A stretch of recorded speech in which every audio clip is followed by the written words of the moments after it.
Students who are the first in their family to attend college have a different experience than students with college graduate parents. Young people today do have many resources available to them. Books and websites offer advice on getting accepted into a school and dealing with life away from home for the first time. Also, most high schools in the United States have counselors and college advisors. Their job is to help students understand the process of applying to schools. But when Christopher Curran started looking for the right university, he had one less resource than most students in the U.S. His parents never went to college, so they had little advice to give. Curran is from the town of Whitman in the northeastern state of Massachusetts. He is the oldest of 5 children. Curran always worked hard to impress his parents in school and in his daily life. So his parents decided he would have what they never did.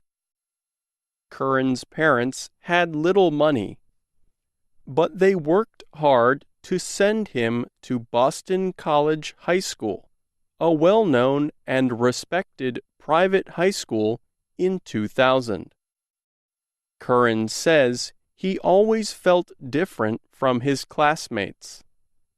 They had money for new clothes, while he worked at a part-time job to pay for his transportation to and from school. Also, when his classmates began considering which college to attend, their parents could share advice and connections from their own experiences as graduates. Curran, however, is considered a first-generation student, meaning he is the first in his family to attend college. He is not alone. The Georgetown University Center on Education and the Workforce is an organization that studies the link between education and career success. Research from the organization suggests almost 32% of undergraduate students in the U.S. are first generation.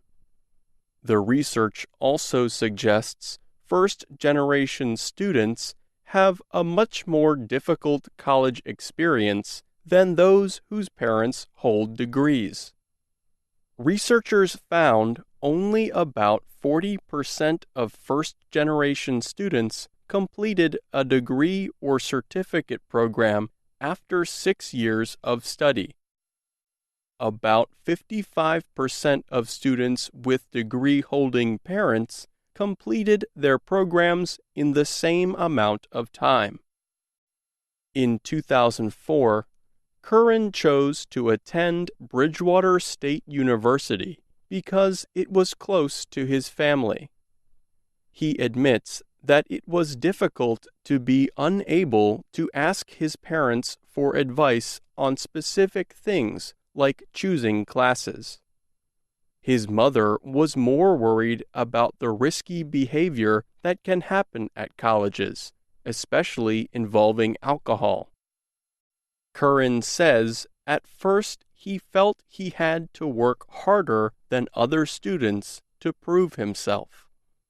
He wanted to show his parents all the effort of sending him to a special high school and to college was worth it. But soon, he understood that having to succeed without the same resources as others also helped make him the man he is today.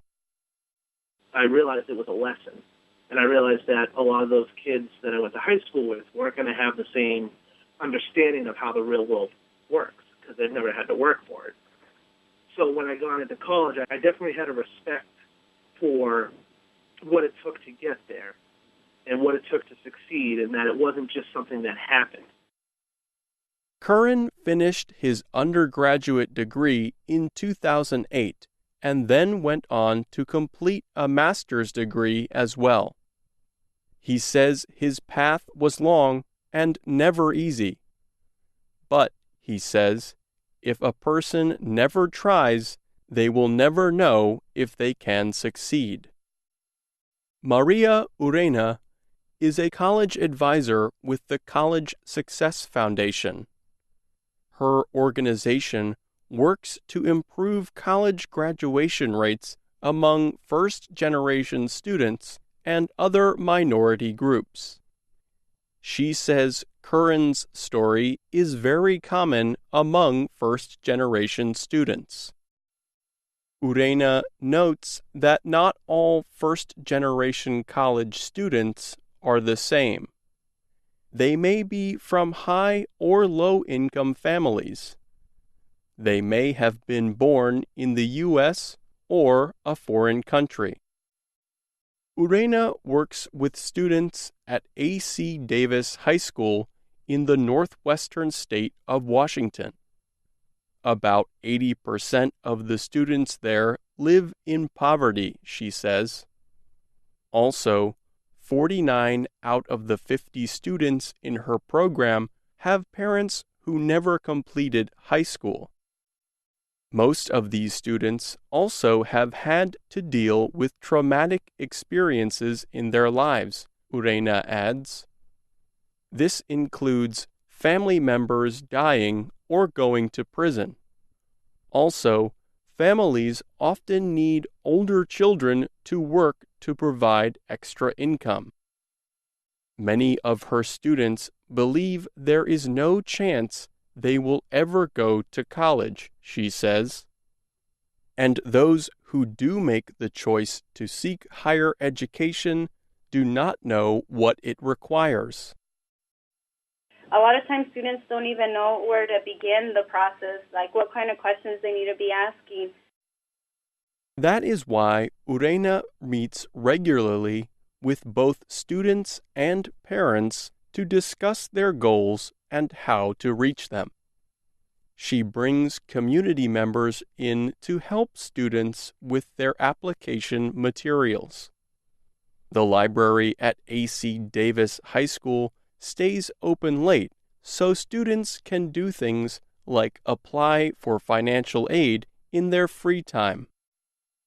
Nicole Smith agrees that first-generation students need the extra help with the many steps in the application process. Smith is the chief economist at the Georgetown University Center on Education and the Workforce. She says colleges should ensure all the information they provide to interested young people is easier to understand. But she adds that barriers for students are not completely removed once a college accepts them. First-generation students often feel like they do not belong. They also feel greater stress and pressure to succeed, which can cause problems for them, she says.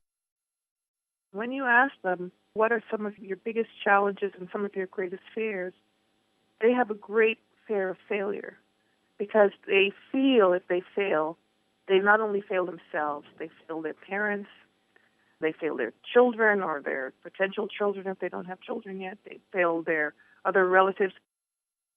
Smith suggests that colleges and universities should do more to measure the progress of first-generation students. In that way, the dream of a college education can come true for them and hopefully their children as well. I'm Pete Musto.